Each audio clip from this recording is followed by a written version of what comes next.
Au nom du Père et du Fils et du Saint-Esprit, ainsi soit-il. Dans cet entretien, j'espère ne pas faire trop mal aux oreilles à certaines personnes qui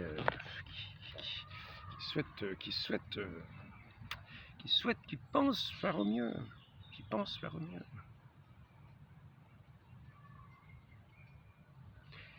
d'une certaine manière, dans un certain esprit de liberté religieuse. Car je voudrais en revenir à cette question de ce qui bouleverse l'ordre de l'Église, selon ce que disent certains écrits que j'ai déjà rappelés. Qu'est-ce que bouleverser l'ordre divin de notre Sainte Église, cette Église que nous croyons dans un article, que nous professons croire dans un article de foi, une sainte catholique apostolique indéfectible jusqu'à la fin des temps, telle qu'elle est fondée, sur l'autorité de ce roc, de ce siège apostolique de Pierre. Donc y réside l'autorité, et d'où sort la doctrine de la foi, à laquelle doivent se soumettre d'un cœur fervent, d'un cœur confiant, les fidèles. Ceux qui disent être de l'Église, qui ont foi en cette Église, qui accordent avec confiance leur adhésion.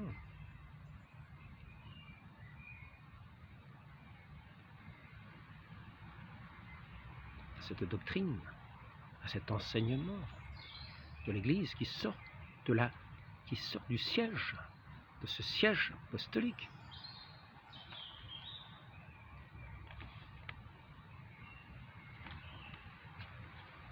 Donc nous en étions, il semble que c'est Léon XIII. Il faut encore arriver à le retrouver. Il nous dit la chose suivante, c'est qu'il y a dans l'Église un ordre sacré, une hiérarchie sacrée, établie.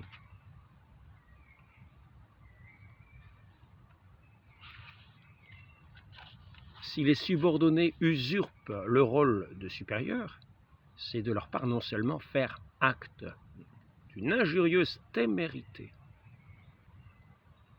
C'est pas seulement faire acte de témérité, mais d'une injurieuse témérité. C'est bouleverser autant qu'il est en eux l'ordre si sagement établi par la providence du divin fondateur de l'Église, qui a institué ses apôtres, qui les a établis comme princes de l'Église, et parmi eux le premier, comme nous l'avons vu dans ces entretiens précédents, ainsi que le disent les saints docteurs de l'Église. Nous avons des formules de docteurs de l'Église qui le disent clairement, que l'autorité qui vient de Dieu sort de ce siège apostolique et se répand dans toute l'Église, sur les autres sièges. Et donc ici, par contre, scruter les actes épiscopaux, les critiquer n'appartient nullement aux particuliers. Mais cela regarde seulement ceux qui, dans la hiérarchie sacrée, ont un pouvoir supérieur et surtout le pontife suprême, etc. Prenons bien conscience de cela. Le seul cas où cela ne se ferait plus, c'est quand nous aurions perdu foi, la confiance de ces autorités de l'Église, c'est-à-dire de l'Église elle-même. Nous aurions perdu confiance dans cette Église. Nous dirions que ces pasteurs ne sont pas institués par notre Seigneur, qu'ils usurpent une place qui n'est pas la leur. Ils usurpent une place qui n'est pas la leur, alors qu'ils sont institués tout à fait légitimement. Ils sont les successeurs des apôtres sur ces sièges apostoliques. Ils ont été élus canoniquement tout au long de l'histoire. Nous avons leur succession apostolique. Et c'est à eux qu'est remis l'autorité de l'Église et l'enseignement. Donc, lorsque Nous nous rebellons contre cette autorité, comme le dit Léon XIII. D'une certaine manière, c'est ça. Ah bah ça y est, j'ai perdu la page. Il faut recommencer. Il faut recommencer. Bah, recommençons. À moins que vous ayez une bonne mémoire, à ce moment-là, c'est pas la peine de recommencer. C'est un petit peu bête. Donc bouleverser l'ordre de l'Église. Hein. Si les subordonnés usurpent le rôle de supérieur, c'est de leur part non seulement faire acte d'une injurieuse témérité, mais encore c'est bouleverser autant qu'il est en eux l'ordre si sagement établi par la providence du divin fondateur de l'Église. Une injurieuse témérité, pas seulement une témérité, c'est-à-dire on avance, on fait un pas qu'il ne faudrait pas faire car on est en danger. C'est vraiment téméraire, au possible. On se fie en soi-même, on est guidé par soi-même. L'un des premiers pères spirituels que j'avais me disait qu'il est guidé par soi-même et guidé par un imbécile. Ben oui. Et il me disait que c'était une citation de Saint Bernard. Mais je crois bien que c'est aussi dans l'Écriture. Et donc ici, nous avons maintenant la cause explicitée par le catéchisme de Trente, je le répète et je vais en donner la raison. Et maintenant, c'est ici que ça risque de faire mal à certaines oreilles. Mais il faut être attentif.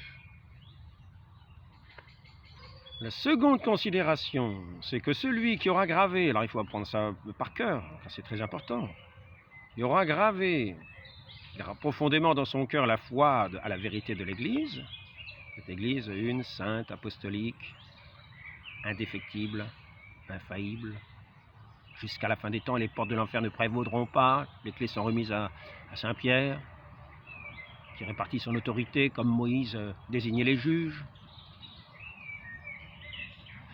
Donc, on n'est pas hérétique, alors n'aura pas de peine à éviter le terrible danger de l'hérésie. Hein. Celui qui aura gravé profondément dans son cœur la foi à la vérité de l'Église n'aura pas de peine à éviter le terrible danger de l'hérésie. On n'est pas hérétique par le seul fait qu'on pêche contre la foi. Qu'est-ce qui se passe? Ça alors, d'être une goutte. Voilà, c'est rétabli.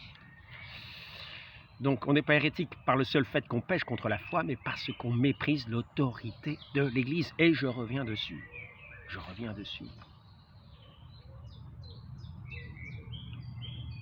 On n'est pas directement hérétique, quoique cela démontre que nous n'avons pas la foi en l'Église. Mais là, c'est un problème dans la foi. C'est un pilier important. L'Église qui est la colonne de la vérité. Alors, si vous ne croyez pas en la colonne de la vérité, si vous n'avez pas votre foi dans la colonne de la vérité, soyons là bien embêtés. Si quelqu'un va un petit peu de travers, vous allez voir un tel, vous allez voir quelqu'un de l'Église et vous dites voilà, il faut essayer de vous corriger. On prend un témoin, vous deux, on prend un deuxième témoin, puis à la fin on va devant la communauté, devant l'Église. Devant le pasteur de l'Église, Et s'il ne veut pas entendre, tenez-le pour un païen, un publicain. L'Église est la colonne de la vérité. Nous avons des esprits souvent faibles, comme disait Pascal, branlants comme le vent, fragile. La fragilité du roseau, cependant, il plie. L'avantage du roseau, c'est qu'il plie, il ne casse pas. Alors que nous, nos esprits, ils cassent. Quand on perd la foi en l'Église, on casse. C'est terminé, on n'en est plus, on a terminé, on a perdu la foi en l'Église. Et qu'est-ce qu'on fait? Eh bien, on fait, je ne sais pas si j'arrive à le trouver encore une fois, on fait ce qui est marqué ici, et qu'il ne faut pas faire, qui est condamné. Le livre est ouvert, il ne faut pas se tromper de livre. Si les subordonnés usurpent le rôle de supérieur, c'est de leur part non seulement faire acte d'une injurieuse témérité, mais encore c'est bouleverser autant qu'il est en eux l'ordre si sagement établi par la providence du divin fondateur de l'Église. Par contre, alors, scruter les actes épiscopaux et critiquer n'appartient nullement aux particuliers. Cela regarde seulement ceux qui, dans la hiérarchie sacrée, ont un pouvoir supérieur et surtout le poncif suprême. Voilà, là on a cassé, on a rompu, on bouleverse l'ordre si sagement établi par la providence du divin fondateur de l'Église.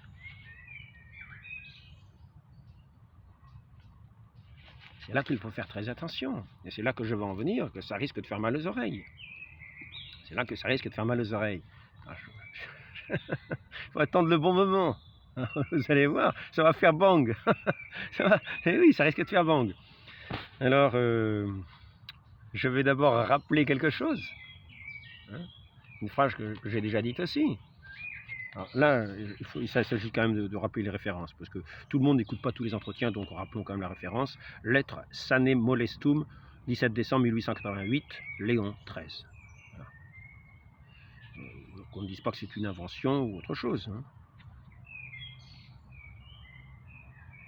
Il faut regarder comme manquant à ses devoirs non seulement ceux qui repoussent ouvertement et en face l'autorité de leur chef, mais tout autant ceux qui s'y montrent contraires et hostiles par d'astucieuses tergiversations et par voie oblique et dissimulée. La vérité est vraie et sincère. L'obéissance ne se contente pas de paroles, elle consiste surtout dans la soumission de l'esprit de volonté. Fin de la citation. La franchise, c'est l'esprit franc. C'est ce qui caractérisait par le passé le français, l'esprit franc. Les francs, il s'agissait avec franchise, franchement, sans biaiser. Et nous avons peut-être perdu ce caractère, ou peut-être l'avons-nous gardé d'une façon trop abrupte qui fait que nous cassons, parce que nous n'avons plus foi en l'Église. Et à ce moment-là, quand nous n'avons plus foi en l'Église, que se passe-t-il? Eh bien, nous n'écoutons plus l'autorité de l'Église. Et nous sommes livrés au libre examen. Et nous en arrivons où? À cette liberté religieuse qui est condamnée. Mais c'est pas vrai quand même. Ce n'est pas vrai. Ce n'est pas vrai. Eh oui, nous en sommes arrivés là. Le libre examen. Nous avons perdu la foi en l'Église. Et qu'est-ce qui nous reste? Notre propre examen. Le libre examen. Ce qui fait que nous allons commencer à scruter les choses, les divers textes, les Écritures, les divers textes.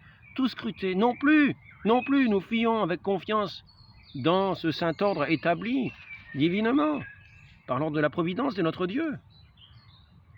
C'est bouleverser autant qu'il est en eux l'ordre si sagement établi par la providence du divin fondateur de l'Église. Eh oui, nous avons vu quelque chose qui nous semblait... Alors nous doutons, c'est l'objet de nos doutes, et ça s'accumule. Oh, il y a plein de signes extraordinaires. Ça y est, nous avons rompu. Non seulement nous n'avons pas plié, nous avons rompu, nous avons cassé. Nous sommes livrés à nous-mêmes, livrés à notre libre examen.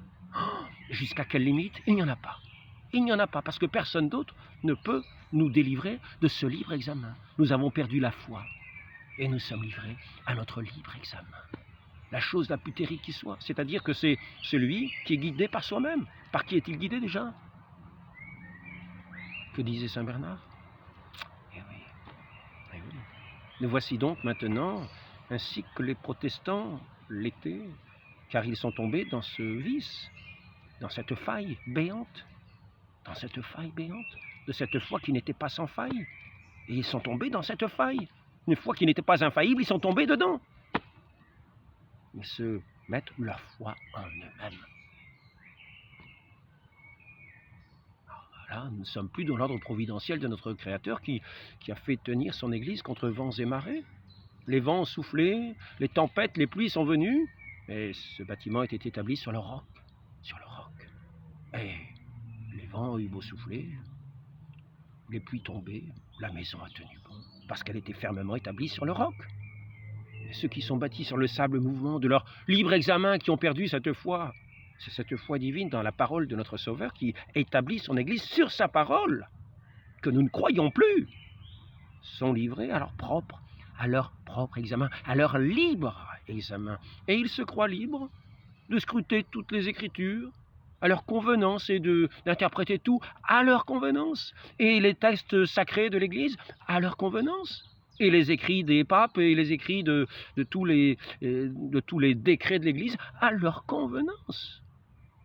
Au gré de leur esprit, auquel il n'est pas promis que les portes de l'enfer ne prévaudront pas. D'ailleurs, ils ont déjà été emportés. puisqu'il ne croit plus. Il ne croit plus dans cette arche sainte, dans ce vaisseau contre lequel les portes de l'enfer ne prévalent pas. Ils en sont sortis. Donc ils sont livrés à ces abîmes, à ces sables mouvants du libre examen. Et ce libre examen, que va-t-il entraîner? Ou la condamnation générale du monde entier, sauf d'eux-mêmes. Ils sont les seuls à détenir la foi véritable, car leur examen, leur libre examen est la seule parole infaillible et le seul jugement infaillible. Ils sont garantis du Saint-Esprit. Ils sont garantis d'avoir les clés du ciel ouvert pour eux. Ils sont les clés eux-mêmes.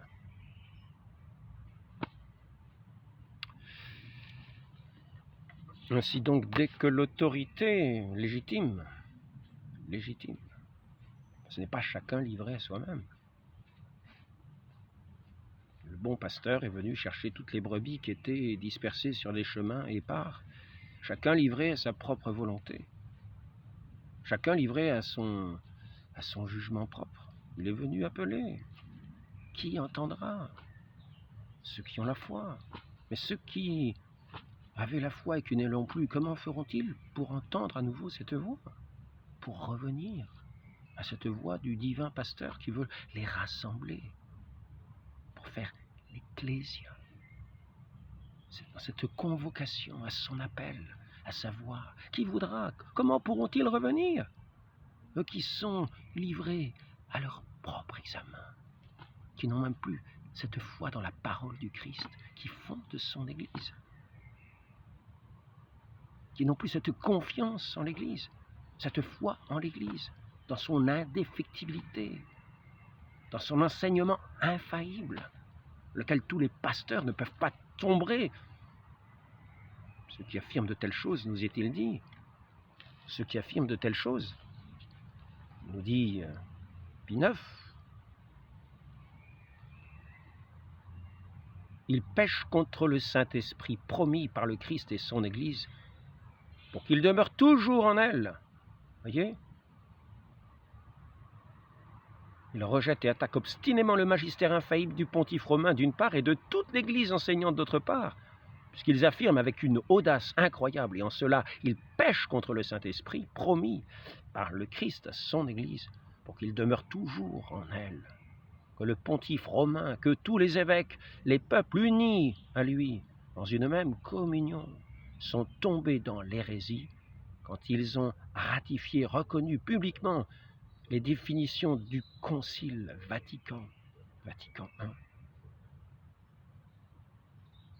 Et ils disent ainsi que c'est le Christ ainsi qui a failli dans sa promesse. Quand on affirme, c'est dire que le Christ a failli dans sa promesse qu'affirmer que tous les évêques et le pape ont chuté dans la foi. C'est ce que nous dit Pie IX. Dans cette lettre où je n'ai pas ici, là, je n'ai pas amené la référence, je crois bien. Je ne l'ai pas amené aujourd'hui, je l'ai déjà cité 5, 6, 7 ou 7 fois. Donc il faut peut-être écouter l'entretien précédent. Donc faisons très attention, car que s'est-il passé au moment du protestantisme? Au moment du protestantisme, Luther pensait être plus catholique que l'Église. Il a excommunié le pape, un hérétique, un simoniaque, a excommunié le pape. Oui, il était livré à son libre examen. Et il s'est cru être d'un jugement d'une certitude infaillible. Il s'est cru pris d'une mission divine, lui qui allait dans les cafés, qui se donnait à la boisson, qui faisait des injures grossières, qui a eu 3, 4 femmes, qui a des concubines, qui s'est laissé aller dans des débauches. Il pensait être l'élu et que son jugement était infaillible au point qu'il fallait persécuter tous ceux qui n'étaient pas d'accord avec lui, quitte à les tuer, à les faire tuer. Alors c'est ainsi que cela s'est passé. C'est ainsi que nous avons vu l'Europe déchirée par ce par celui qui était livré à son libre examen, qui était assuré contre tout d'avoir cette infaillibilité qui ne lui était pas du tout promise, parce qu'il a méprisé l'autorité, parce qu'il n'a plus cru en l'Église, il a perdu cette foi dans ce saint établissement qui était bâti sur le roc et qu'il est ad vitam aeternam jusqu'au jugement général. Nous n'y sommes pas. Donc nous avons des apparences de nous dire « Ah, des interrogations, mince, mais qu'est-ce qui se passe? Mais qu'est-ce qui se fait ?»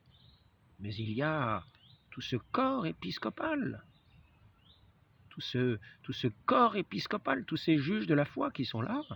S'il y avait réellement une chose qui allait contre cette foi divine, il serait providentiellement, car il est parlé ici de providence divine, il serait à même de mettre fin à ce désordre. Et nous avons toute sûreté, nous n'avons pas à enjamber les ordres de la providence, nous n'avons pas à enjamber les autorités.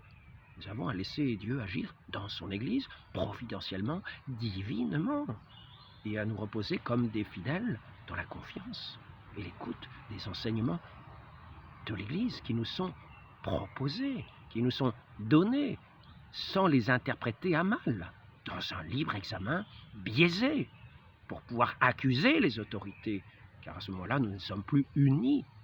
Nous ne sommes plus unis.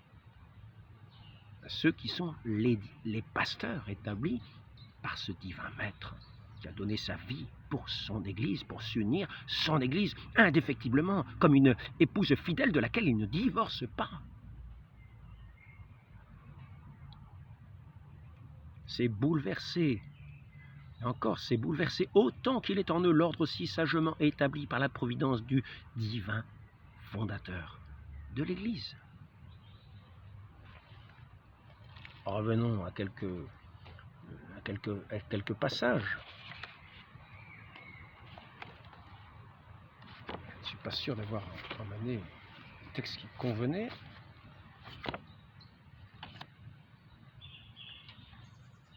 Donc nous en venons à ne pas soupçonner que nous avons perdu la foi catholique.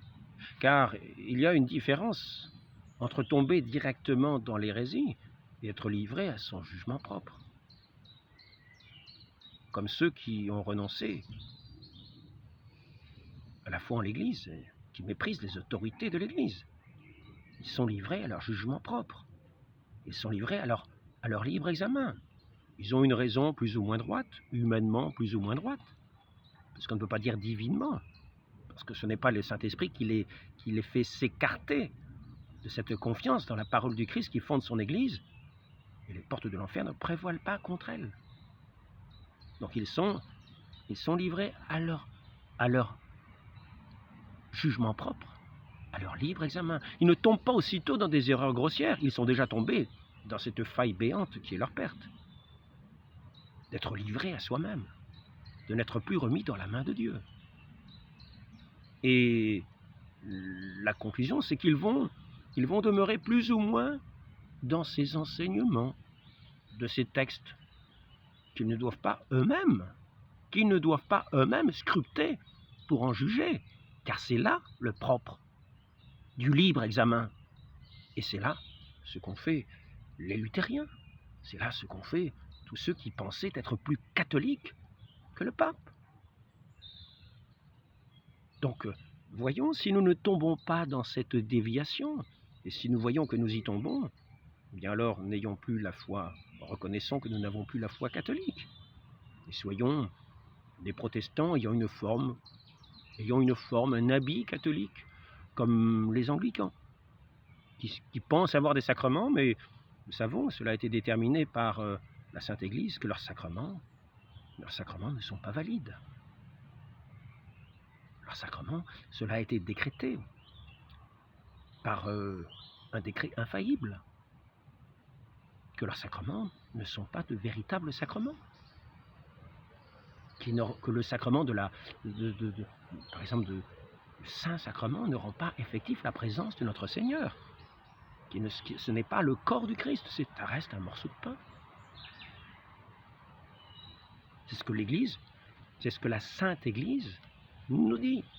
Ces ordres, ils ont les habits pour ceux qui sont, qui sont livrés à leur jugement propre, à leur libre examen, qui sont devenus des sortes de protestants avec une apparence catholique.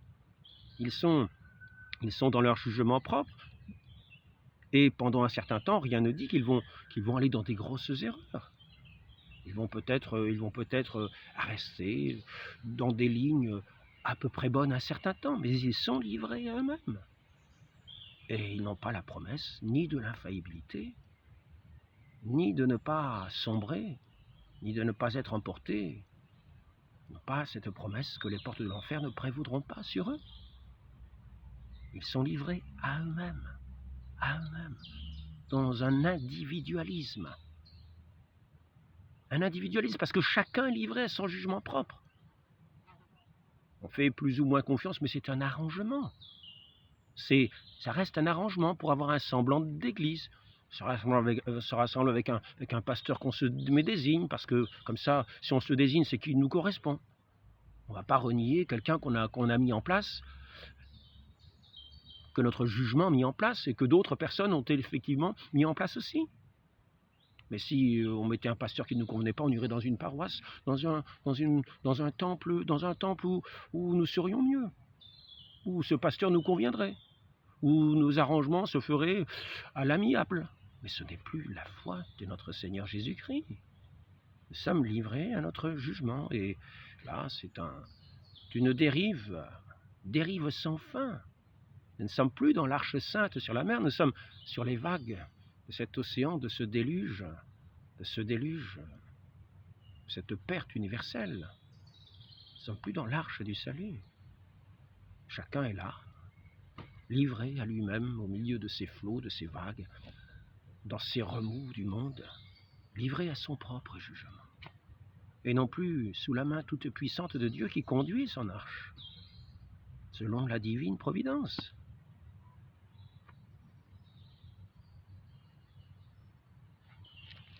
L'enseignement de l'Église l'Église est indéfectible et dans son enseignement infaillible, pour toujours.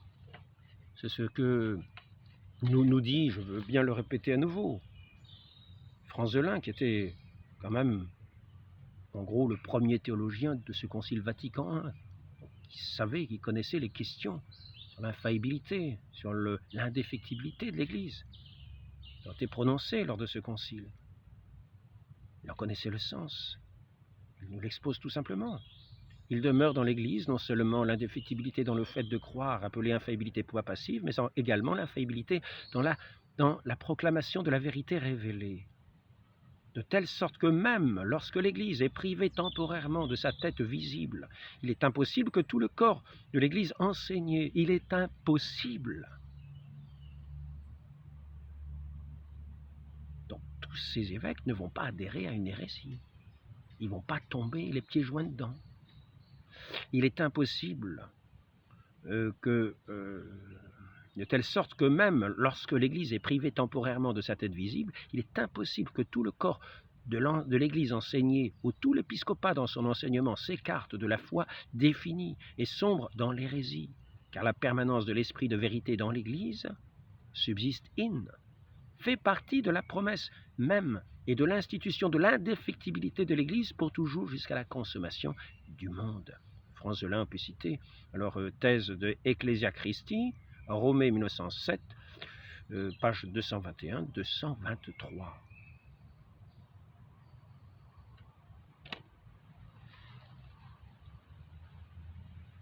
Donc il ne s'agit pas ici de textes simplement théoriques.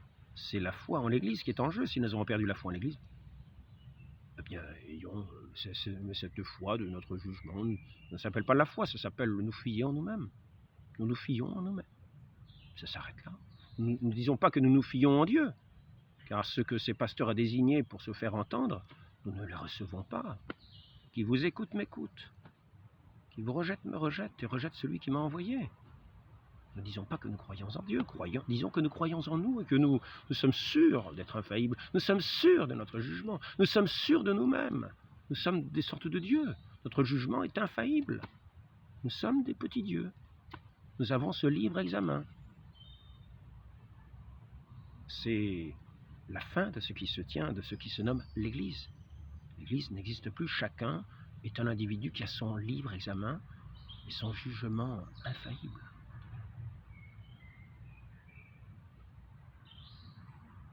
Ce n'est pas ce corps du Christ. Le Christ est la tête, qui est établi comme tête, comme juge, comme celui qui a les clés, comme roc, comme ciment de l'unité, comme tête pour cette unité dans laquelle tout le corps est cohérent, et qu'il a institué sur ce siège de pierre, auquel il a donné l'autorité. Sur tous, cette autorité, ensuite, il la communique. Il nomme les évêques. Et quand c'est avec des évêques orientaux, il nomme les patriarches. Il y a ces patriarches qui reçoivent de ce siège apostolique, de quoi eux-mêmes nommer sur le territoire qu'il leur est confié, les évêques, les consacrés, sans faire forcément référence à Rome. Car ils ont Rome leur délègue cette autorité, mais ils ne sont pas indépendants pour autant. Ils ont à référer à Rome, et c'est ce qui s'est toujours fait. Et ici, il ne s'agit pas de penser que parce qu'il y a des choses qui choquent notre esprit, nous devons perdre la foi en l'Église. Sachons bien que, ainsi que le dit, je l'ai rappelé plusieurs fois, je vais peut-être encore ici le texte. Ce n'est pas l'élection du pape. C'est...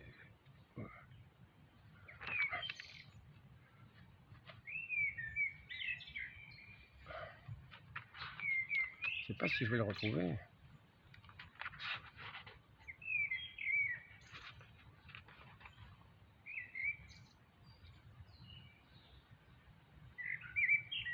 Pour effectuer dignement cette mission, il est nécessaire que vous rappeliez, inculquiez dans l'esprit des fidèles confiés à votre charge, qu'il est de foi que le pontife romain, en la personne du bienheureux Pierre, a reçu de notre Seigneur Jésus-Christ plein pouvoir et l'autorité de paître, régir, gouverner l'Église universelle.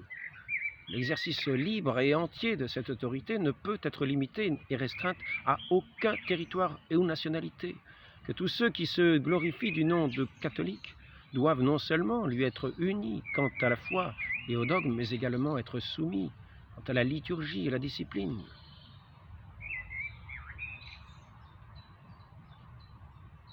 Non sine gravissimo, 24 février 1870.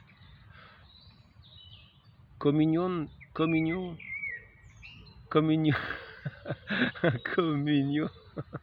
rerum. Aucun chrétien ne doit discuter si ce que l'Église catholique croit de cœur et enseigne de bouche est ou n'est pas, mais en s'attachant inébranlablement à sa foi, et l'aimant et vivant selon elle, il peut chercher en toute humilité la raison de ce qui est. S'il le peut comprendre, qu'il rende grâce à Dieu. S'il ne le peut pas, qu'il ne fronce pas ses cornes, qu'il ne fonce pas avec ses cornes contre l'obstacle, mais plutôt qu'il courbe la tête avec révérence. Et j'en rajoute avec confiance, Saint Pie X, 1909.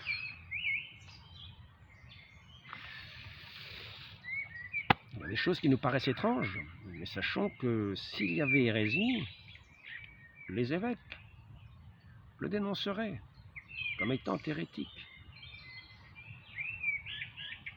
Et si un pape était hérétique, ce qui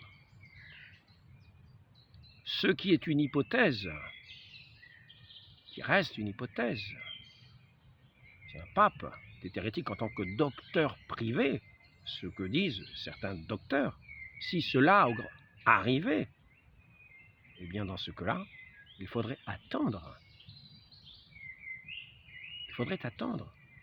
que ce concile de ces juges, ce concile de tous ces évêques, ce concile général se rassemble, fasse connaître à l'Église qu'il est hérétique. Ce n'est pas à chacun de se livrer à son jugement propre, d'être livré à son libre examen, en bouleversant l'ordre du divin Sauveur qui a établi providentiellement son Église. Donc, faisons très attention. Je vois que nous entrons dans la pleine lumière. Les esprits commencent à être éclairés.